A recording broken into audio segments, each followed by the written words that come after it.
Bonjour et bienvenue sur Métro Boulot Finito, le podcast qui change les codes du travail et qui veut en finir avec la routine métro boulot dodo.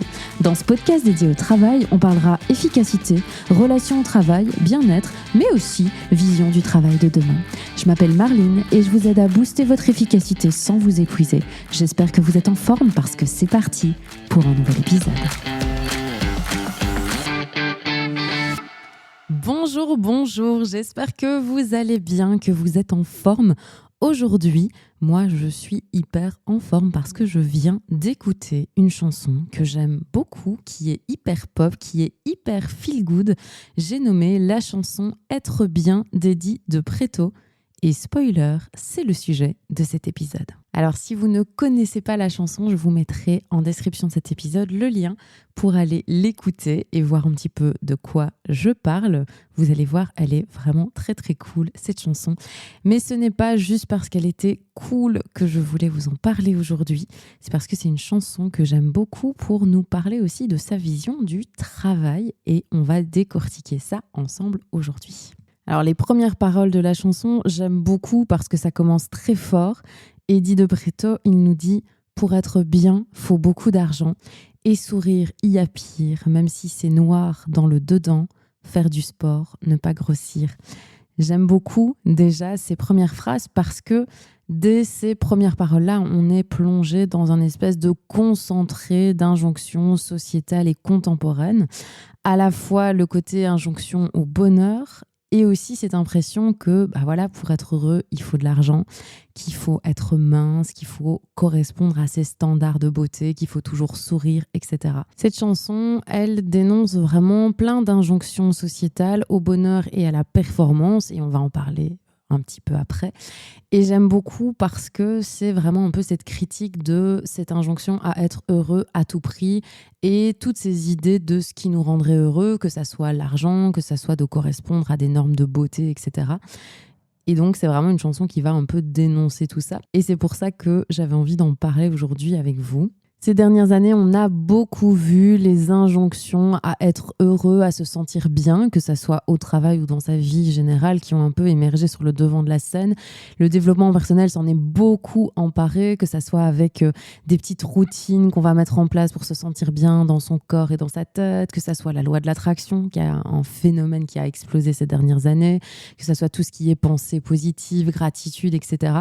Il y a plein de choses qui ont émergé et qui quelque part, en fait, si on va vraiment dans leur extrême, peuvent devenir des vraies injonctions à être heureux avec une espèce de to-do list de choses à faire et à cocher pour devenir heureux. Et ça peut être très très contraignant et ça peut nous rendre bien plus malheureux que l'inverse justement. Je pense notamment à ce fameux bouquin de Hal Elrod qui a été un vrai best-seller et qui est toujours un best-seller mondial, Miracle Morning, qui va nous apprendre à adopter une bonne routine matinale pour se réveiller et se mettre en mouvement. Alors, c'est hyper chouette et ça peut être très très bien de faire une petite session de méditation ou du yoga ou ses gratitudes le matin, mais ça peut devenir très très pressurisant quand en fait on met son réveil à 5h du mat alors qu'on est crevé pour faire 30 minutes de sport, puis 30 minutes de lecture, puis 10 minutes de gratitude, puis 5 minutes de méditation. Donc en fait, il y a un peu cette espèce d'injonction à toujours en faire plus pour soi-disant atteindre cet état de bonheur qu'on peut remettre en question clairement avec ce genre de livre.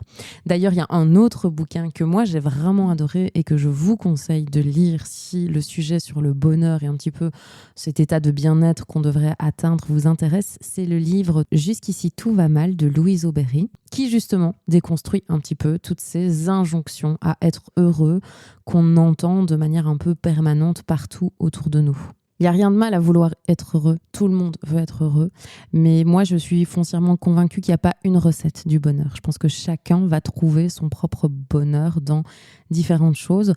Mais par contre, ce dont je suis certaine, c'est qu'on ne le cherche pas au bon endroit. Que c'est pas en cherchant à avoir la plus grosse bagnole, le plus gros jet privé, la plus belle villa à l'autre bout du monde qu'on va être heureux. Je pense que On s'est un peu perdu dans cette société de consommation et de vouloir toujours plus, de vouloir toujours performer plus, de vouloir toujours en faire et en avoir plus. Je pense que effectivement, le bonheur, il n'est pas à chercher dans ça, mais plutôt dans d'autres petites choses beaucoup plus simples, beaucoup moins matérielles et qui vont nous épanouir au quotidien. Mais par contre, je suis convaincue qu'il n'y a pas une seule recette du bonheur et que toutes ces injonctions-là et toutes ces cases dans lesquelles on nous force un petit peu à rentrer en nous disant c'est ça qui fait qu'une personne est heureuse dans la vie, celles-là, en fait, elles nous écartent encore plus du bonheur et elles nous rendent encore plus malheureuses parce que la majorité du temps, on n'arrive pas à cocher toutes ces cases et ça nous rend malheureux parce qu'on va toujours continuer à essayer de poursuivre un petit peu cette to-do list à checker pour être heureux. Donc ça, c'est la première idée que moi, j'avais envie de vous partager par rapport à l'écoute de cette chanson.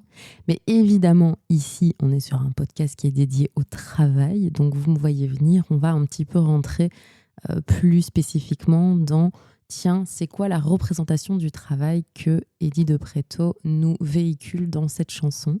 Pour la petite histoire, il faut savoir que moi, j'ai découvert cette chanson d'Eddie de Pretto en concert parce que j'allais le voir à un festival et j'avais pas encore pris le temps d'écouter l'intégralité de son album avant d'aller le voir en concert. Donc, je me suis dit, ce sera aussi l'occasion de découvrir tout son album. Et en fait, dès les premières phrases, donc dès qu'il a prononcé « pour être bien, il faut beaucoup d'argent », ça m'a tout de suite interpellée. Je me suis dit, ok, je pense que cette chanson-là, je vais vraiment l'aimer. Et puis, alors là, forcément, il y a une phrase que j'ai entendue et que j'ai adorée et que j'ai retenue, et c'est la raison pour laquelle je voulais vous parler de cette chanson ici aujourd'hui dans le podcast, c'est qu'il nous dit « travailler jusqu'à épuisement et puis reprendre un autre calmant ». J'adore cette phrase parce que elle est très révélatrice de la vision qu'on peut avoir aujourd'hui du travail et de toutes les problématiques qu'il y a autour de l'épuisement. Pour beaucoup d'entre nous, on a envie que le travail aujourd'hui soit source d'épanouissement, de progression, du fait de grandir, de pouvoir se réaliser soi-même. Et pourtant, malheureusement, il y en a qui n'ont pas du tout cette réalité, mais pour laquelle le travail est quelque chose de très éreintant, voire de presque aliénant parfois. Et donc cette idée aussi de travailler jusqu'à épuisement est un peu banalisée. C'est un peu comme si c'était une espèce de fatalité, que de toute façon, on travaille jusqu'à s'épuiser et c'est comme ça. Et même si aujourd'hui le burn-out questionne encore beaucoup et que les gens ont du mal à croire, entre guillemets, qu'il soit lié au travail, etc., il y a un truc que j'ai souvent entendu et où je me dis, mais ça me rend dingue d'entendre ça. Il y a beaucoup de gens qui me disent, oui, mais elle est en épuisement, mais c'est normal, elle a 55 ans, elle a travaillé toute sa vie, et donc c'est normal qu'elle soit fatiguée. Non, ce n'est pas normal qu'elle soit fatiguée. Alors, bien sûr, c'est plus explicable à 55 ans qu'à 25, mais ce n'est pas normal que quelqu'un qui a passé 20 ans au travail soit lessivé après ces 20 années. Comment est-ce qu'on fait aujourd'hui pour réintégrer un travail qui est durable et qui permet à ce que les gens ne soient pas en épuisement 20 ans plus tard ? Ça, c'est une vraie question et ça, c'est vraiment quelque chose sur lequel j'aimerais qu'on puisse réfléchir aujourd'hui ensemble dans nos sociétés, plutôt que de se dire, si, en fait, c'est logique. La suite logique des gens qui travaillent depuis 20 ans, c'est qu'ils soient en épuisement. Non, en fait. Est-ce qu'on ne peut pas avoir une autre alternative ? Est-ce qu'on ne peut pas avoir un travail qui est épanouissant, qui respecte nos cycles d'énergie, qui respecte les évolutions sociétales et qui s'adapte aussi à nos corps, à nos cerveaux et à nos capacités cognitives et corporelles, plutôt que de se dire, en fait, le travail, c'est comme ça et vous serez épuisé à un moment donné, mais c'est OK. Puis un peu plus tard dans la chanson, Eddie va nous dire, je l'appelle Eddie, on est potes nous maintenant.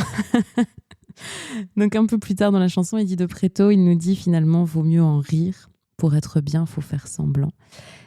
Eh bien, c'est un peu le résumé de ce qui se passe pour beaucoup d'entre nous aujourd'hui. On fait semblant d'être motivé, d'être aligné, de sourire, d'être OK aussi avec la réalité au travail à laquelle on peut parfois être confronté. Et qui, du coup, malheureusement, nous amène à cette fameuse dissonance cognitive dont on a déjà parlé ici dans le podcast, où en fait, on n'est pas aligné avec ce qui est en train de se passer dans notre quotidien. Et donc ça va nous épuiser aussi parce que y a une vraie dissonance entre ce qu'on pense, ce qu'on ressent, ce qu'on a envie d'être et de faire, et notre quotidien au travail. Ce qui nous amène à cette phrase qu'Eddie dira un petit peu plus loin dans la chanson, « Les anxiolytiques, je connais. Au secours, j'ai même pris la boîte entière jusqu'à plus voir d'effet. » Cette phrase-là, moi, je la trouve hyper puissante et pour moi, elle résonne vraiment comme un cri. Elle résonne comme le cri de toutes ces générations qui ont appris à performer, qui ont appris à en vouloir toujours plus, qui ont appris à consommer au détriment de leur santé mentale. Ce que j'aime beaucoup avec cette chanson, c'est qu'elle nous permet, l'air de rien, de déconstruire un petit peu toutes ces injonctions au bonheur et à la performance. Et notamment, quand Eddie nous dit travailler jusqu'à l'épuisement, non, en fait, ce n'est pas normal de travailler jusqu'à l'épuisement. Ce n'est pas normal que l'épuisement ait encore augmenté de 44% sur les dernières années. Ce n'est pas normal que les tranches d'âge qui sont le plus en augmentation dans le burn-out et les troubles mentaux, ce soit les jeunes de 25 à 39 ans. Ce n'est pas normal que la majorité des gens aujourd'hui prennent ou ont pris à un moment donné dans leur vie des anxiolytiques ou des antidépresseurs. Donc toutes ces choses-là qu'on a banalisées, moi j'ai envie aujourd'hui qu'on arrive à les questionner, à s'interroger et à se dire « Ok, en fait non, on va arrêter de banaliser l'épuisement et on va se dire comment on fait aujourd'hui ensemble avec les cadres, les patrons et les collaborateurs pour construire un monde du travail qui est plus durable et dans lequel on va s'épanouir et non pas s'épuiser. » Cette chanson, j'avais envie aujourd'hui de la partager avec vous, non seulement parce que j'adore Eddie de Pretto et musicalement je suis très admirative de ce qu'il fait, mais aussi parce que je trouve que c'est une chanson qui ouvre un véritable espace de réflexion. Elle nous interroge sur un petit peu toutes ces injonctions au bonheur et à la performance. Elle nous dit, tiens, en fait, on est en train de courir après une espèce d'idéal de bonheur qui est façonné par la performance, par le fait d'avoir de l'argent, par l'apparence, etc. Et finalement, est-ce qu'on n'est pas complètement en train de se perdre, en train d'oublier notre santé mentale, en train d'oublier l'être humain finalement, et l'essence de ce pourquoi on est là, et l'essence de ce qui nous rend vraiment heureux. Et je trouve que c'est hyper intéressant parce que ça permet de repenser non seulement toutes ces injonctions au bonheur, comme j'en ai parlé en tout début d'épisode, mais aussi de repenser la place du travail. Et de se dire que plutôt que d'en faire un espace dans lequel on a banalisé les espèces de courses à l'épuisement, les injonctions à la performance, à toujours en faire plus, est-ce que ça peut pas être un terreau hyper fertile d'équilibre entre le soi et le monde ? Et c'est de se dire comment est-ce qu'on fait, parce que le travail, qui est quand même l'endroit dans lequel on passe le plus clair de notre temps, en fait, est-ce que cet espace-là doit pas être repensé pour contribuer à un monde qui est plus durable et dans lequel on se sent bien aussi. Je vous invite à écouter ou à réécouter cette chanson pour ceux qui la connaissent déjà, mais peut-être avec une nouvelle oreille. Et à vous, une question très simple que j'ai envie que vous vous posiez aujourd'hui. Finalement, aujourd'hui, est-ce que je suis bien avec moi-même ?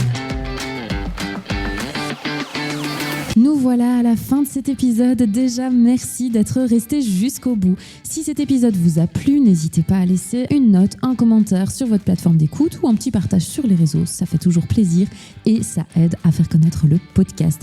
Pour échanger, proposer vos idées, partager vos expériences, on se retrouve sur les réseaux via le compte MyEcoDesign. Et puis si vous en avez marre de bosser en apnée, alors on se rejoint sur la plateforme Breathe. Je vous mets tous les liens en description de cet épisode.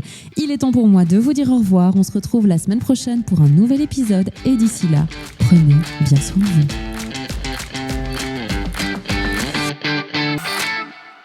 Et oui, je suis toujours là et toi aussi. La semaine prochaine, c'est l'épisode invité. Et quel invité! Tu vas voir, il a une vision du travail que j'adore. J'espère que cet épisode te plaira tout autant que moi, mais je suis sûre parce qu'il nous promet pas mal d'échanges hyper inspirants. Donc à la semaine prochaine.